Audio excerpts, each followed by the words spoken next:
Hola, mi nombre es Ramón García Vázquez, soy un médico urologo venezolano, entusiasta del vino. Y en los próximos minutos vamos a hablar sobre el vino más emblemático de Portugal, el vino de Oporto. El cultivo de la vid en Portugal se remonta a tiempos de la antigüedad, inclusive antes de Cristo. Sin embargo, el vino de Oporto, como lo conocemos hoy, surge más tardíamente, como veremos más adelante. Algunos historiadores consideran que los primeros que plantaron vid en Portugal fueron los fenicios. Esto pudo haber sido en el siglo VII a.C. Historiadores griegos como Hecateo de Mileto, como Estrabón, e historiadores latinos como Avieno y como Gallo Plinio el Viejo, mencionan en sus escritos que los fenicios navegaron buena parte de las costas de Portugal, inclusive llegando a Galicia, en búsqueda de oro y de estaño, por lo cual no sería nada extraño que hayan cultivado vid en estas tierras.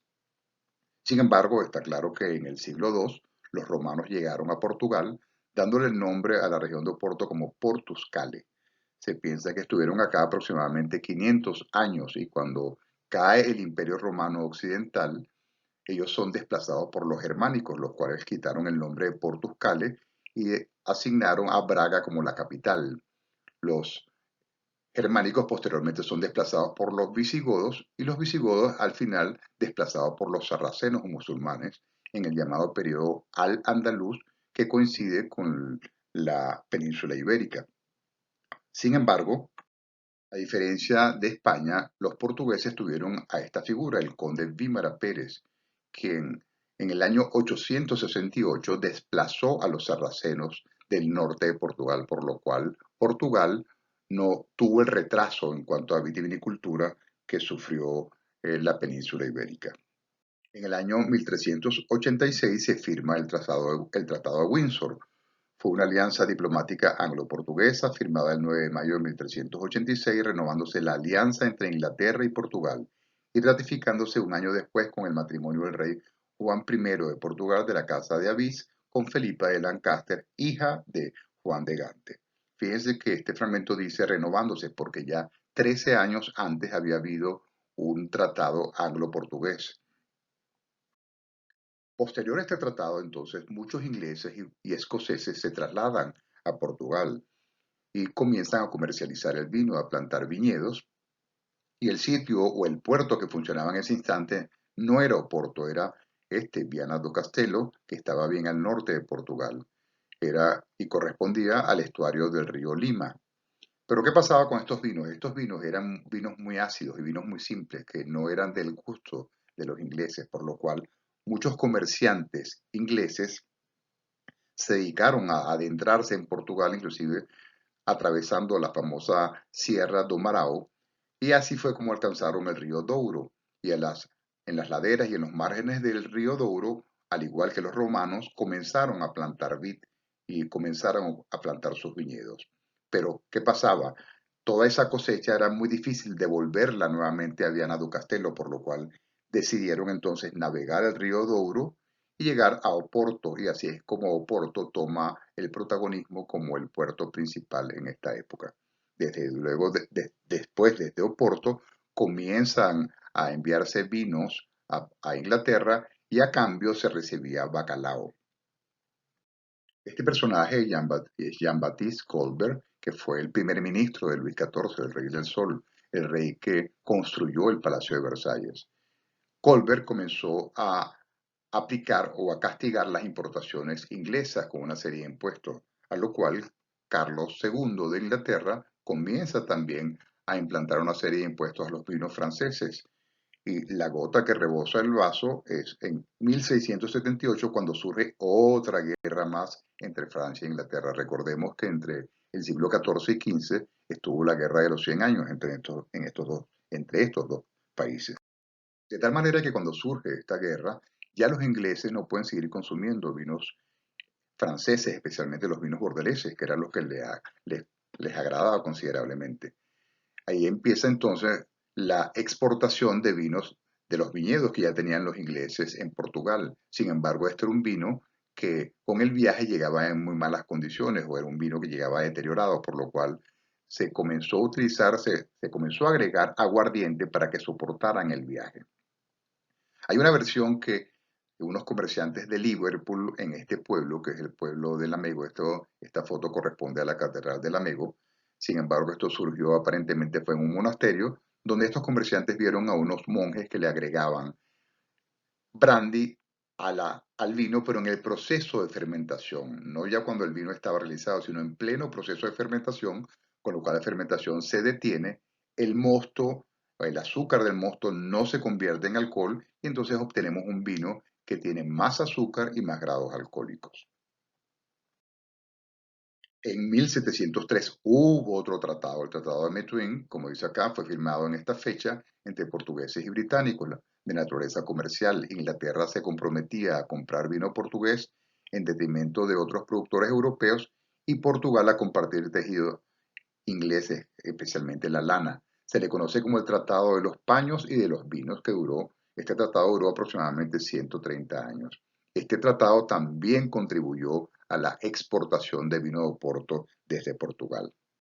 Este personaje es Sebastião José de Carvalho Melo, mejor conocido como Marqués de Pombal, una de las personalidades más importantes en la historia de Portugal y además en la historia del Oporto.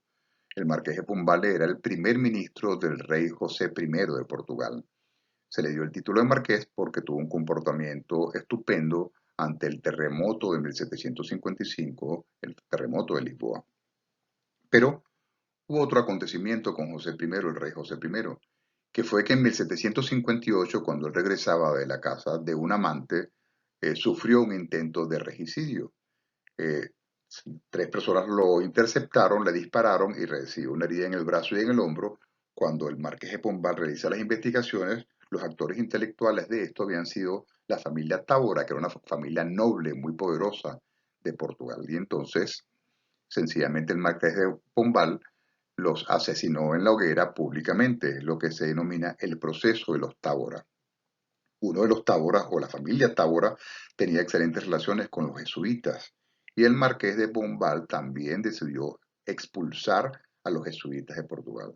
De manera que con todo este comportamiento despótico y con toda esta conducta draconiana, el marqués de Pombal es una figura importante en la industria del Oporto, como veremos más adelante. En 1756, el marqués de Pombal impuso el control estatal del comercio del vino de Oporto mediante la creación de una empresa, la Compañía Geral de Agricultura das Vinhas do Alto Douro, más tarde conocida como la Real Compañía o Compañía Vela. Fueron demarcadas las áreas vitivinícolas para la producción del vino Oporto. Sus límites fueron señalados con 335 pilares de piedra, conocidos como los marcos pombalinos. Todavía podemos ver en el Douro algunos marcos pombalinos. En 1756, el Douro es la primera región vitivinícola legalmente demarcada en forma exhaustiva, como un DOC, es decir, una denominación de origen controlado, casi un siglo antes que Burdeos.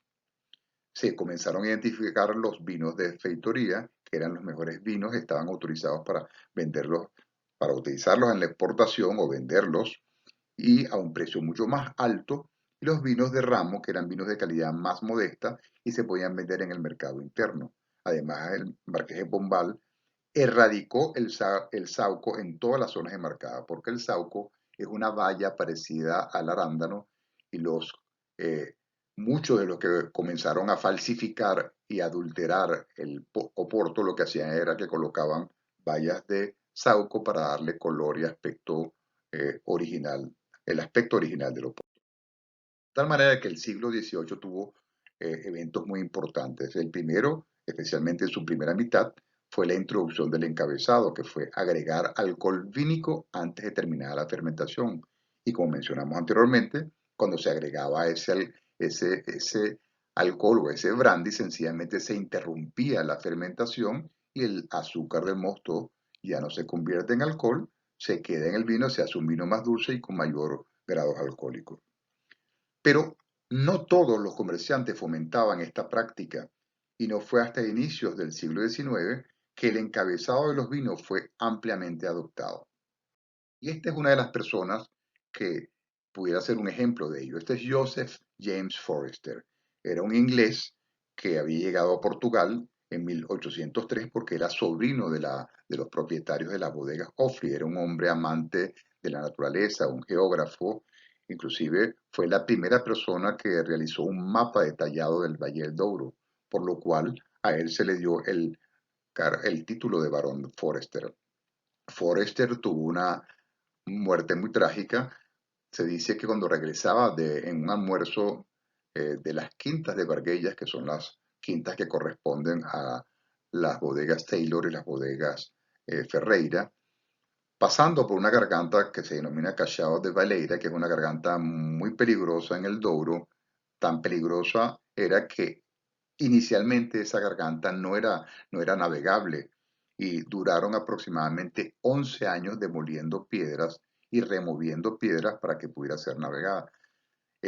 La embarcación de Forrester se golpea una piedra, venía con dos damas más su tripulación y sencillamente se voltean en el Douro. Las dos damas se salvan por las llamadas faldas de crinolina.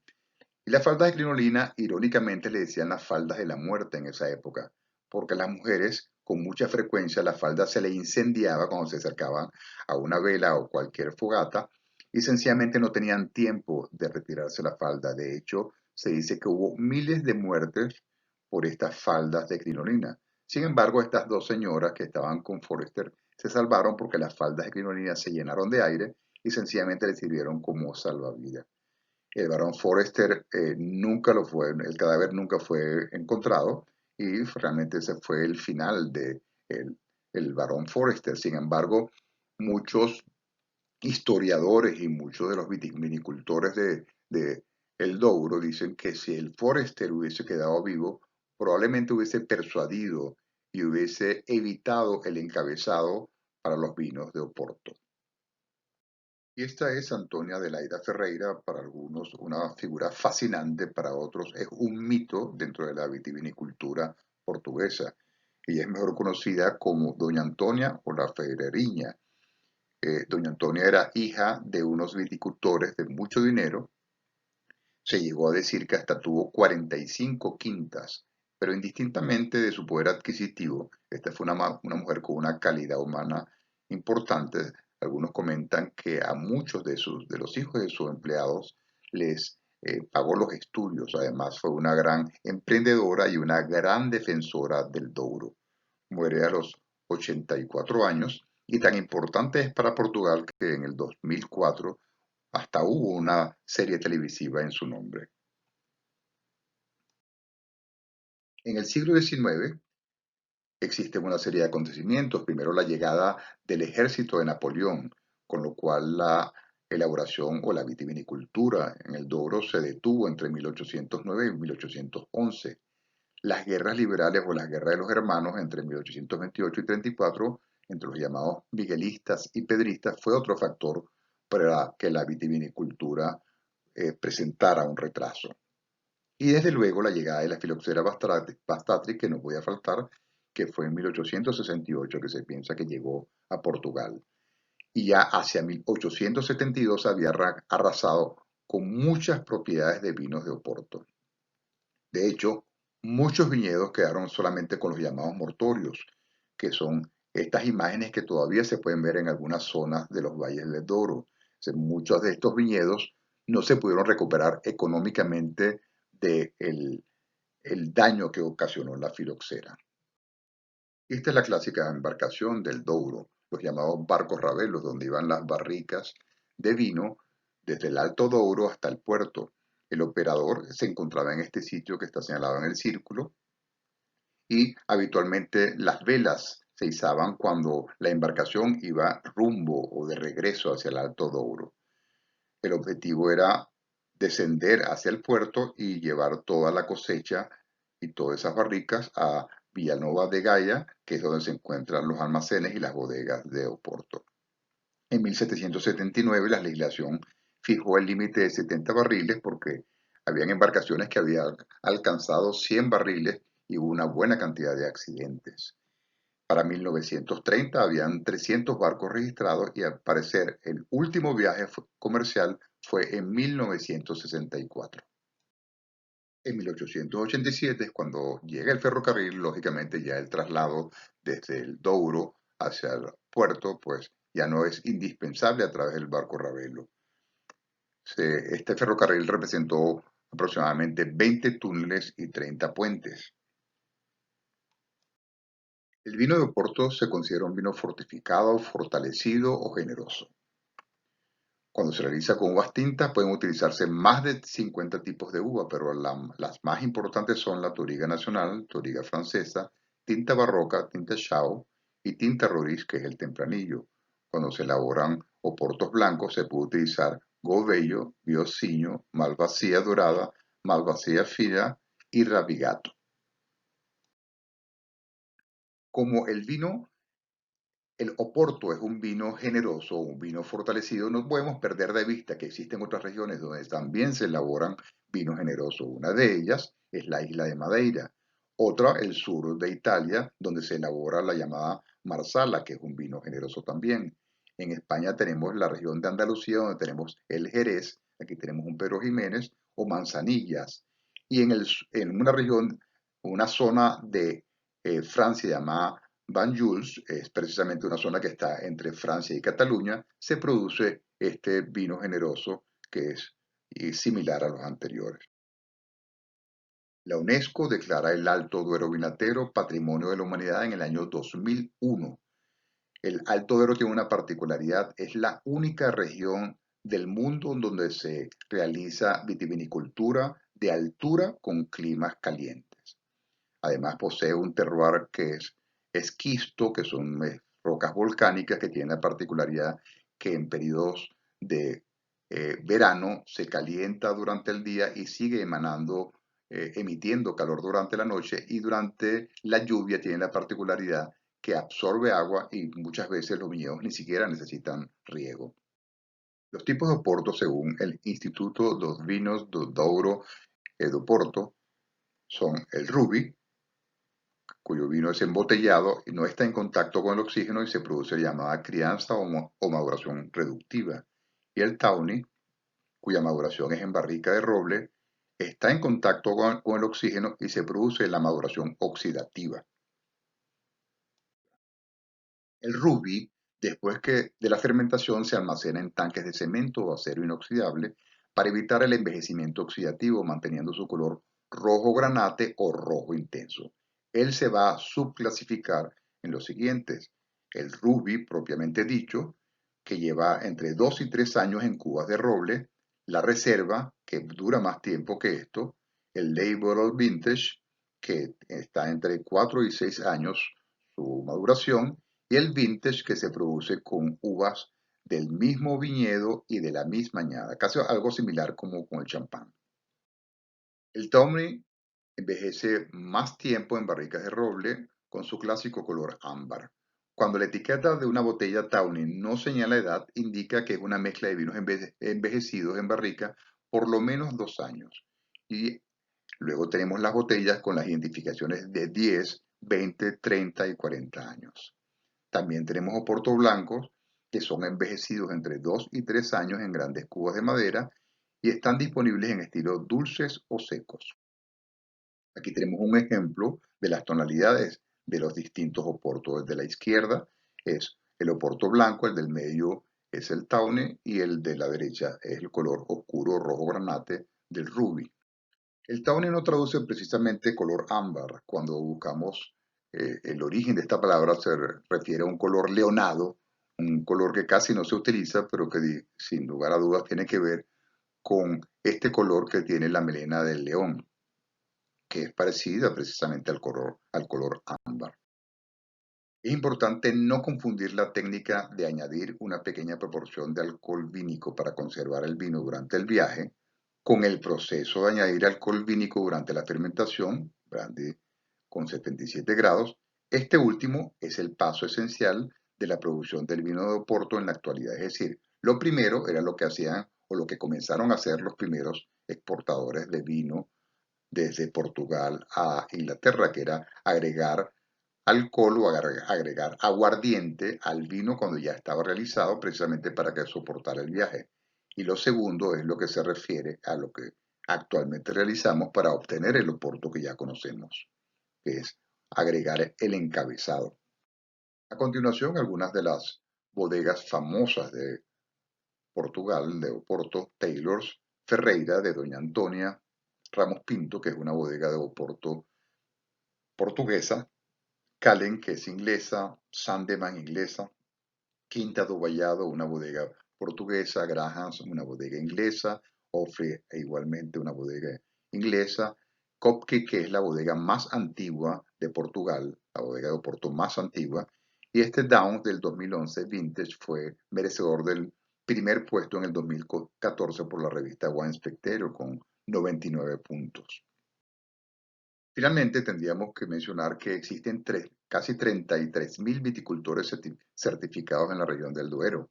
Las vendimias son realizadas manualmente incluso en las bodegas más modernas.